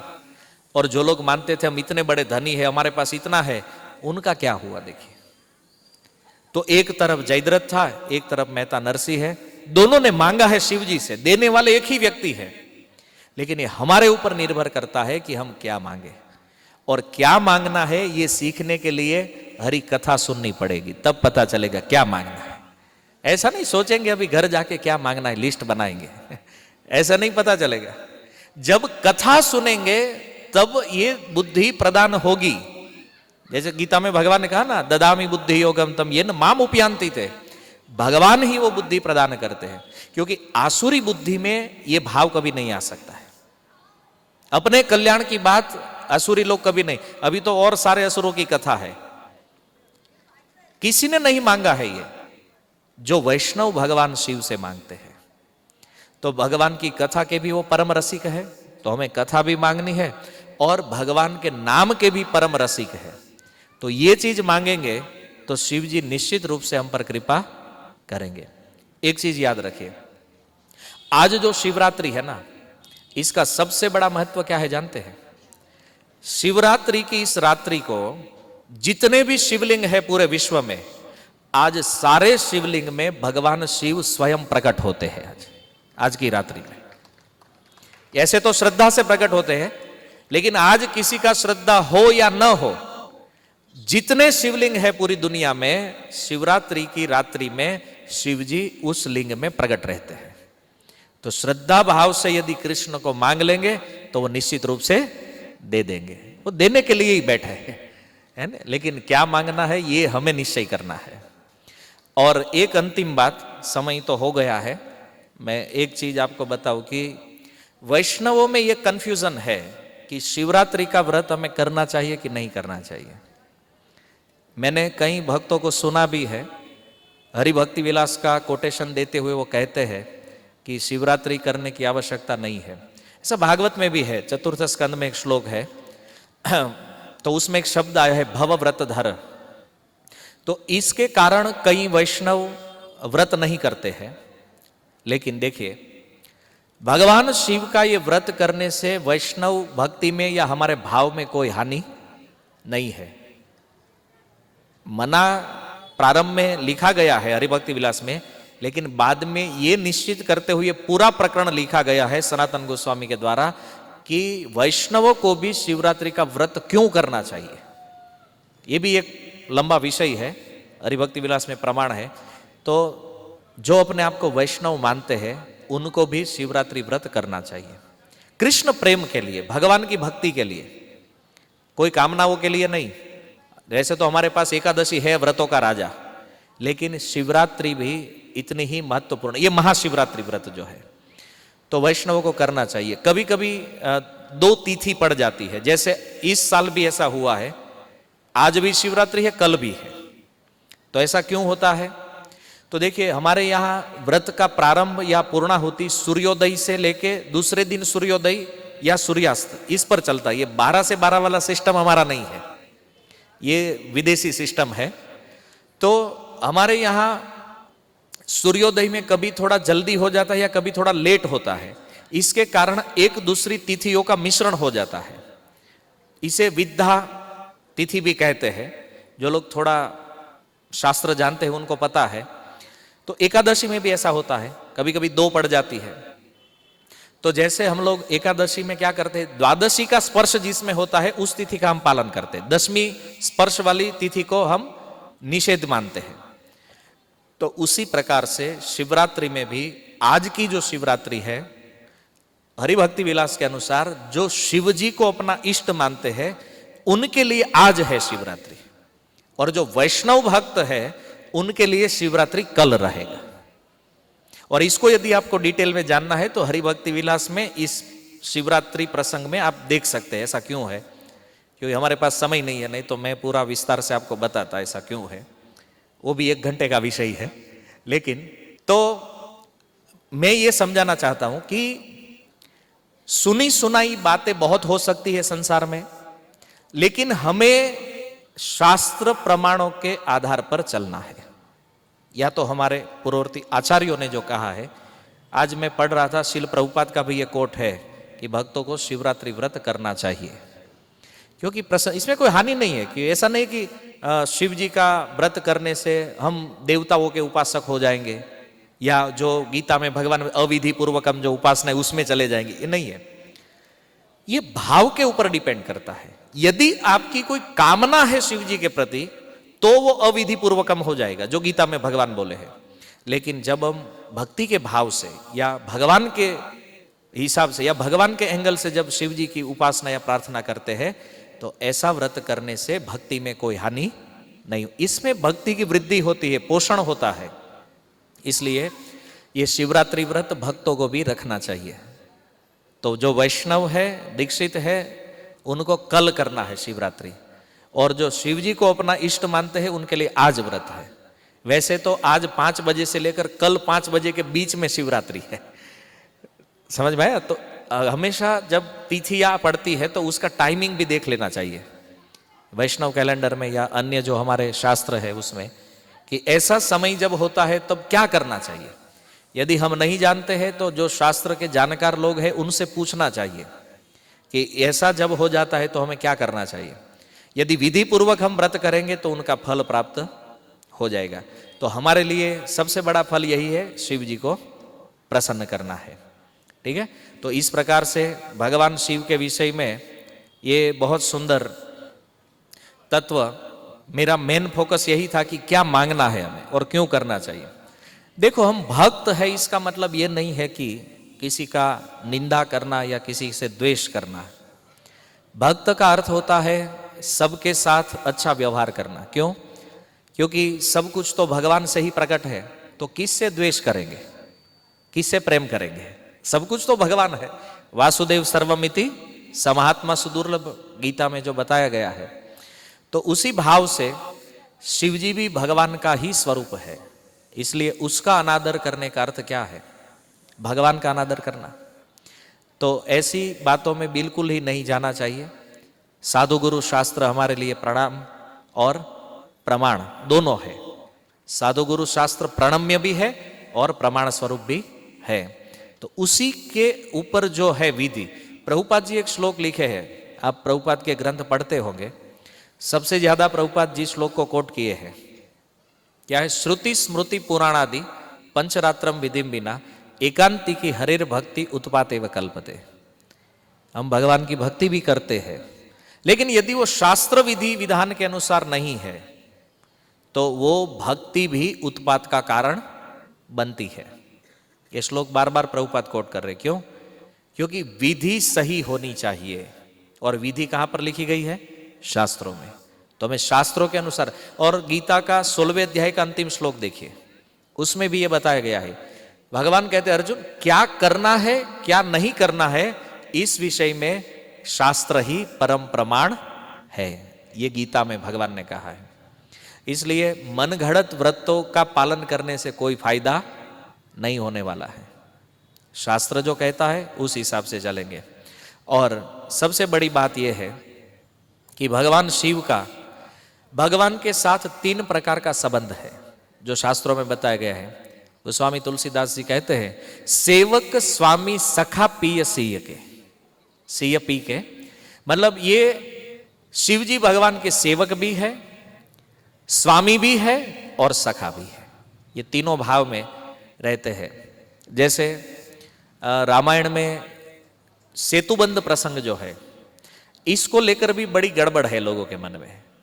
कोई कहते हैं अरे देखो राम शिव जी की पूजा कर रहे, तो शिव जी बड़े हुए ना। अच्छा, तो वहां उनका नाम रामेश्वर हो गया। ठीक है, अब ध्यान से सुनिए।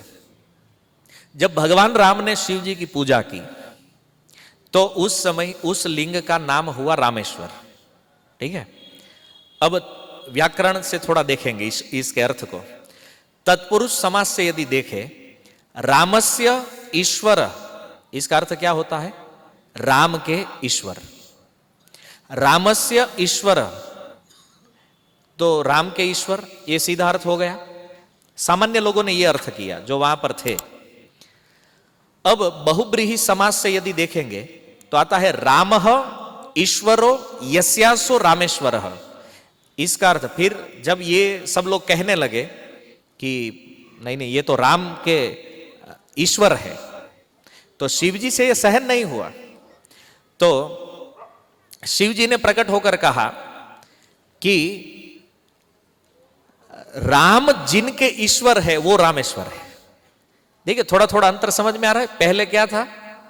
राम के ईश्वर, तत्पुरुष समास के अनुसार। बहुव्रीहि समास में देखेंगे तो क्या होगा? कहते हैं राम जिनके ईश्वर है, राम जिनके ईश है, रामः ईश्वरो यस्यासो रामेश्वर। और कर्मधारय समास से यदि देखें, रामस्यासो ईश्वरस्य यो रामः स ईश्वरः। इसका अर्थ है ब्रह्मा जी इत्यादि जो भी देवता थे वो कहने लगे कि जो राम है वही सबके ईश्वर है। इति रामेश्वर यो रामः स ईश्वर।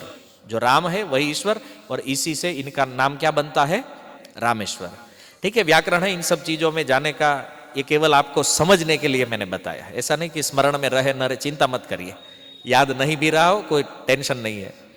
तो ऐसे भगवान कभी कभी स्वामी के रूप में, कभी सेवक के रूप में, कभी सखा के रूप में भगवान के साथ शिव जी का संबंध बना हुआ है। और जिनको ये लगता है कि शिव जी का पूजन हुआ है, शिव जी की सेवा हुई, तो वो शिव जी राम के भी ईश्वर हुए हैं, तो इसमें राम को कोई आपत्ति नहीं है शिव जी को अपना ईश्वर मानने में, और न शिव जी को कोई आपत्ति है अपने आप को राम का दास कहने में, है ना। ये सब आपत्ति करने वाले हम ही लोग हैं। समझ में? न भगवान राम को कोई इश्यू है न शिव जी को कोई इश्यू है। वो दोनों तो अपने प्रेम में मस्त है। समझ में आया? तो यहां पर हमें यही समझना है कि इन दोनों का तो अपने आप में आपस में इतना गाढ़ प्रेम है तो इसी प्रेम के चलते ये संबंध प्रकाशित होते हैं। लेकिन एकादश रुद्र हनुमान जी के रूप में पूरा जीवन भगवान राम की सेवा में है कि नहीं भगवान शिव, है ना? तो कोई एक एंगल को पकड़ के अपना मत देना ये ठीक नहीं है। सब ओर से यदि शास्त्रों को देखा जाए तो हाँ, एक बार भगवान राम ने शिव जी की पूजा की रामेश्वर के रूप में, तो हनुमान जी के रूप में शिव जी ने पूरा जीवन भगवान राम की सेवा की है। तो ये संबंध है भगवान और भक्त के बीच में, भगवान और भगवान के बीच में, सेवक और स्वामी के बीच में। तो शिव जी का तत्व वास्तव में इतना कठिन है कि ये सब जब सुनते हैं ना तो गड़बड़ हो जाता है। अरे कभी भगवान इनकी पूजा कर रहे, कभी ये भगवान की कर रहे। लेकिन पहले जो तत्व हमने समझा कि भगवान कृष्ण का ही एक रूप कौन है, शिव है।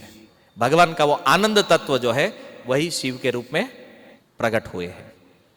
तो ऐसे भगवान शिव आज प्रकट रूप से लिंग में रहने वाले हैं, अवस्थान करते हैं। तो हमें शिव जी से यही प्रार्थना करनी है कि प्रभु आपकी हरि नाम में जितनी रुचि है उसका एक बूंद केवल हमें मिल जाए, हमारा तो ऐसे ही जीवन पार हो जाएगा। फिर भी थोड़ा सा आपकी जो रुचि भगवान की कथा में है, भगवान की लीला आस्वादन में है, उसमें थोड़ा रस हमें प्राप्त हो जाए तो भी हमारा जीवन धन्य हो जाएगा। तो आज के दिन यही प्रार्थना करनी चाहिए। और एक चीज ध्यान में रखिए, और डेयरी से लाके जो दूध का बोतल डायरेक्ट चढ़ाते शिव जी, ये अपराध मत करिए कभी भी। शिव जी को जो चीज अर्पण करते हैं वो पवित्र होना जरूरी है। हम लोग देखते हैं सीधा, और किसी को तो ये भी नहीं पता, दांत से तोड़ते हैं सीधा ऊपर अभिषेक, मतलब हो गया आपका। ये कितना भारी अपराध है जानते हैं? ऐसे नहीं करना चाहिए। हमने पहले बताया ना, विधि को जानना है। शिवरात्रि में शिव जी का पूजन कैसे होता है, ऐसे कोई कठिन विधि नहीं है। बिली पत्र है, जल है, दूध है, मध है, शहद, हनी कहते हैं ना, इन सब के द्वारा, और ओम नमः शिवाय जप है। ये 5 चीज मुख्य है। उसको जब शिव जी को अर्पण किया जाता है और उनसे प्रार्थना करनी है, बस सिंपल व्रत है।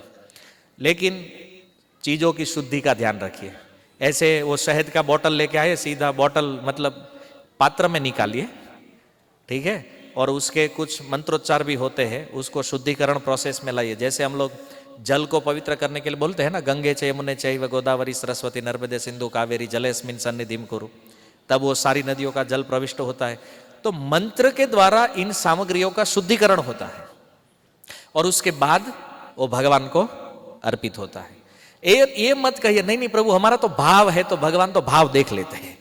देखिए भाव ठीक है, लेकिन भाव के नाम पे अपराध नहीं चलता है ना? नहीं तो आजकल नहीं बहुत भाव आ गया है तो ऐसे अपराध थोड़ी चलेगा। तो कथाएं कहीं सारी है जिसमें ये बातें सिद्ध है कि भाई किसी ने अनजाने में भी बिल्व पत्र दे दिया तो शिव जी प्रसन्न हो गए, लेकिन हम जानबूझकर अपराध नहीं कर सकते। समझ में आया? तो इस प्रकार से भगवान शिव का पूजन अर्चन और उनसे आशीर्वाद की कामना करनी चाहिए। और शिवरात्रि का और एक मुख्य विषय है जागरण। रात्रि में शिव जी के मंदिर में बैठकर लोग कीर्तन करते हैं, भजन करते हैं, उनका अभिषेक होता है पूरी रात्रि, क्योंकि ये रात्रि का ही फेस्टिवल है, दिन में कुछ विधि नहीं है ना। शिवरात्रि मतलब रात्रि का ही है पूरा फेस्टिवल। तो सुबह तक चलेगा। और जैसे एकादशी में पारण होता है वैसे ही इसका भी पारण होता है उपवास के दूसरे दिन। मतलब कल हम उपवास करेंगे तो पारण परसों होगा। आज जिन्होंने उपवास किया है उनका पारण कल सुबह होगा। 9 या 9:45 के आसपास का समय है, आप लोग कैलेंडर में देख लीजिए, तो उस समय इसमें भी पारण होता है। तो इस प्रकार से ये शिवरात्रि का व्रत परिपूर्ण है। लेकिन सबसे महत्वपूर्ण 2 चीज है जो शिव जी को प्रसन्न करे, वो है हरि कथा और हरि नाम। तो आज शिवरात्रि के इस पावन पर्व पर भगवान शिव के सानिध्य में ही बैठकर हम हरि नाम हरि कथा की चर्चा कर रहे हैं, तो इसका तो एक ही अर्थ निकाला जा सकता है कि शिव जी ने आज हम पर कृपा कर दी है। नहीं तो मैं भी कहीं घूम रहा होता, आप भी कहीं घूम रहे होते, देखो आज यहां बैठे हैं, तो ये संजोग ये भगवान शिव की कृपा का ही फल है। तो इसी कृपा को मानते हुए आप सब भगवान नाम का आश्रय लीजिए और भगवान की कथा को सुनने का संकल्प लीजिए। ये 2 चीजों से ही आपके जीवन में परिवर्तन हो जाएगा और ऐसा जीवन में सुख आनंद प्राप्त होगा जो इस संसार की वस्तुओं में आपने कभी नहीं पाया होगा। आप लोग देखते हैं ना, डीजे पर लोग नाचते हैं ना, जब नवरात्रि होती है तो डीजे लाते हैं, गणेश जी आते हैं तो डीजे लाते हैं और खूब नाचते हैं, फिर खत्म सब। लेकिन हमारे यहाँ देखिए, ये कीर्तन में पूरा साल नहीं, पूरा जीवन भक्त लोग नाचते रहते हैं और हमेशा आनंद मिलता है। वो आनंद क्या है, वो तो थोड़ी देर में खत्म। ये डेली, एक व्यक्ति ने पूछा था हमसे कि आप लोग इस्कॉन में नवरात्रि क्यों नहीं मनाते? हमारे यहाँ डेली नवरात्रि होता है ना भाई, नाचना एक दिन का थोड़ी है ना। तो ये आनंद जो है ना भगवत भजन में, एक चौपाई अंतिम बोल देता हूं। माता पार्वती ने पूछा भगवान शिव से कि आप ये जो हरिनाम करते हैं भगवान का अनुभव क्या कहता है, आपका एक्सपीरियंस। ये लोग पूछते हैं ना, प्रभु जी आप 30 साल से जप कर रहे तो आपका अनुभव क्या है? तो हमारा अनुभव तो यही कि नहीं, हम तो 30 साल पहले भी वैसे थे, आज भी वैसे ही मैंने भक्त लोगों ने ऐसा आंसर दिया है मुझे, इसलिए मैं आपको बता रहा हूं। तब 30-35 साल हुआ, आपका अनुभव क्या है? बोले नहीं जैसे थे as it is. Prabhupada ji ने कहा ना एज इट इज तो हम अभी एज इट इज है। लेकिन वास्तव में शिव जी अपना अनुभव बता रहे कि मैं ये जो हरिनाम कर रहा हूं, ये भगवान की कथा या भगवान की लीलाओं का आस्वादन, तो कहु सच ही कहु उमा अनुभव अपना, सत हरि भजन जगत सब सपना। एकमात्र सत्य चीज भगवान की भक्ति है, बाकी ये सब स्वप्न समान है। आज यहां बैठे, पता नहीं कल कहां होंगे, या फोटो में आ जाएंगे, कोई श्रद्धांजलि देंगे हमें बाद में, है ना। जीवन का क्या भरोसा है भाई? जिस भौतिक चीजों के लिए हम देखते हैं यार लोग कितना भागते हैं, है ना। सुबह से इधर जा रहे, शाम को इधर जा रहे, पूरा मुंबई भाग रहा है। अब इस दौड़ का परिणाम क्या है? मृत्यु। ये दौड़ कहां पर रुकेगी? स्मशान में जाकर। लेकिन थोड़ा इस जीवन से थोड़ा बाहर निकलिए और देखिए, हमारे लिए एक शाश्वत जीवन है जिसमें सुख आनंद ही आनंद है। जिस मिथ्या आनंद के पीछे इतना प्रयास करते फिर भी वो हाथ में नहीं लगता है, यहां तो थोड़ा सा कुछ भजन कर लोगे तो भी परम आनंद की प्राप्ति हो जाएगी, है ना। तो क्यों ना इसका भी आस्वादन किया जाए। तो यहां पर ये जो भक्तगण है, ये कुछ प्रोग्राम चलाते होंगे, कुछ हरि कथा कीर्तन चलता होगा। तो यहां जो नए लोग आए हैं, आप सबके जीवन में भी बहुत समस्याएं होगी, और ऐसा तो कोई व्यक्ति है ही नहीं जिनके पास समस्या नहीं है ना। तो आप सबके जीवन में भी होगी कि अरे हमारा पति नहीं सुनता है, और पति को पूछे तो बोले पत्नी नहीं सुनती है, इन दोनों को पूछे बोले बच्चे नहीं सुनते हैं, बच्चों को पूछेंगे तो माता पिता नहीं सुनते हैं, सास ससुर को पूछे तो बहू नहीं सुनती है। सबका यही प्रॉब्लम है, सुनता कोई नहीं है हमारा। क्यों? सबको सुनाना है भाई। सुनाना बंद करिए, सुनना प्रारंभ करिए तो समस्या का हल इसमें हो जाएगा, है ना। हर लोगों के पास समस्या है, और यहां मेरे पास भी कुछ समस्या है, पर मैं अंतिम एक ही बात कहना चाहता हूं। दुनिया में समस्या चाहे कितनी भी बड़ी हो, प्रॉब्लम कितना भी बड़ा हो, सबका एक ही सॉल्यूशन है, सत हरि भजन जगत सब सपना। हमारे सारे प्रॉब्लम का सॉल्यूशन है भगवान की भक्ति करना। इसके बिना कहीं भी चले जाओ, सॉल्यूशन मिलने वाला नहीं है। और देखो जीवन कब तक रहेगा, हमारे पास इसका भी कोई प्रमाण, हमारे पास डेट ऑफ बर्थ है, डेट ऑफ डेथ नहीं है। समझ में आया? तो अभी हमारा बैटरी कितना बाकी है पता नहीं है। तो जितना भी समय हमारी आने वाली मृत्यु के बीच में बाकी है, इसका सही सदुपयोग यही है, भगवान का भजन करिए। आपको लगता है संसार में ये काम महत्वपूर्ण, ये काम, भजन से ज्यादा महत्वपूर्ण कोई कार्य नहीं है। क्योंकि LIC वाले क्या कहते हैं, जिंदगी के साथ भी जिंदगी के बाद भी, वो झूठ बोल रहे हैं। क्यों? क्योंकि आप तो मर गए, अब आपको कैसे पता वो पैसा देगा या नहीं देगा अपने परिवार वालों को, है ना। कुछ को दे भी देते, किसी को नहीं भी। ये न्यूज में आता है इसलिए मैं बता रहा हूं, क्योंकि मैंने तो इंश्योरेंस लिया नहीं है ठीक है। तो हमको तो नहीं पता है, फिर भी हम उन पर विश्वास करते हैं ना कि नहीं नहीं मेरे जाने के बाद ये मेरे परिवार वालों को पैसा देंगे। असली विश्वास यहां पर करिए भागवत के ऊपर, भजन के ऊपर। क्यों? ये भजन है असली चीज, जो जिंदगी के साथ भी है और जिंदगी के बाद भी है। लोग कहते हैं ना मरने के बाद यहां से कोई कुछ नहीं ले जा सकता। ले जा सकते हैं भाई, हमको यदि ले जाने का कैपेसिटी है हमारे पास, ले जा सकते। आप भगवान का भजन करिए, भजन हमेशा साथ रहेगा। और ये मेरा नहीं, शिव जी अपना अनुभव बता रहे हैं। शिव जी कहते हैं मैंने किसी से सुनी हुई बात नहीं बोल रहा हूं मैं, कहते सच ही कहू उमा अनुभव, मैं अपना एक्सपीरियंस बता रहा हूं, शिव जी कह रहे। अब बताए शिव जी से बड़ा अनुभव किसका हो सकता है जगत में? हा? अब शिव जी की बात नहीं मानेंगे तो किसकी मानेंगे फिर? तो ये शिव जी का अपना अनुभव है कि संसार में भगवान हरि की भक्ति से बढ़कर न कुछ था न कुछ है। इसलिए भजन करो, आनंद करो, यही वास्तविक जीवन है। तो आप सभी भक्तों से यही निवेदन है कि आपके पास जो भी समस्याएं होगी, आप किसी को अपना समस्या मत सुनाया करो, मुझे ये प्रॉब्लम, मुझे ये प्रॉब्लम। इससे समस्या सुलझेगी नहीं, समस्या बढ़ेगी। लोग आपकी चर्चा करेंगे, देखो उनके यहां ये प्रॉब्लम है, बात बढ़ाएंगे। लेकिन भजन प्रारंभ कर दो, समस्या अपने आप सुलझ जाएगी। यही सबसे बड़ी चीज है। क्लियर? तो क्या भजन करना है? अब शिव जी को क्या प्रिय है ये भी जानना पड़ेगा ना। शिव जी को प्रिय भगवान का नाम है। पद्म पुराण पाताल खंड में शिव जी माता पार्वती से कहते हैं कि पहले मैं केवल राम नाम जपता था। क्यों? क्योंकि राम नाम जो है ये तारक मंत्र है। जो जन्म मृत्यु के प्रवाह से तरना चाहते हैं उसको तारने वाला नाम है राम।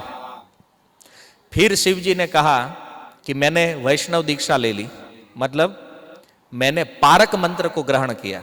अब पारक मंत्र क्या है? तारक मंत्र यह जो तारता है, और पारक मंत्र होता है जो प्रेम प्रदान करता है।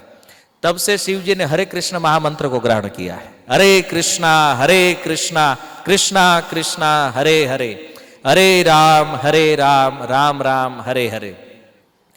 अब आप ये मत सोचिए कि अरे आप इस्कॉन वाले हो तो अपना ही मंत्र शिव जी पर चिपका दिया है?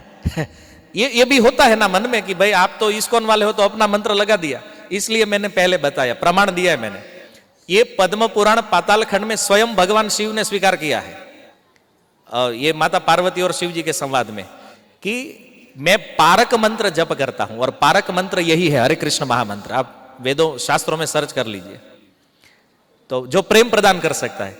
तो शिव जी बोले हमें केवल मुक्ति नहीं चाहिए, वो तो मैं दे देता हूं काशी में ऐसे ही किसी को राम नाम बोल के। हमें चाहिए पारक मंत्र जो प्रेम देता है भगवान में। तो रासलीला में जाना है तो प्रेम चाहिए ना। तो ये प्रेम देने वाला मंत्र है पारक मंत्र, हरे कृष्ण महामंत्र, जो भगवान शिव को अति प्रिय है। तो आप भी हरे कृष्ण महामंत्र जपेंगे तो भगवान शिव की कृपा भी मिलेगी और शिव जी के प्रिय पात्र भी बनेंगे। और सबसे बड़ा लाभ है कि हमें भी रासलीला में जाने का अवसर मिल सकता है। तो आप ये अवसर लेना चाहते हैं तो आपको राम कृष्ण महामंत्र जपना पड़ेगा। हरे कृष्णा कृष्णा कृष्णा हरे हरे, हरे राम राम राम हरे हरे।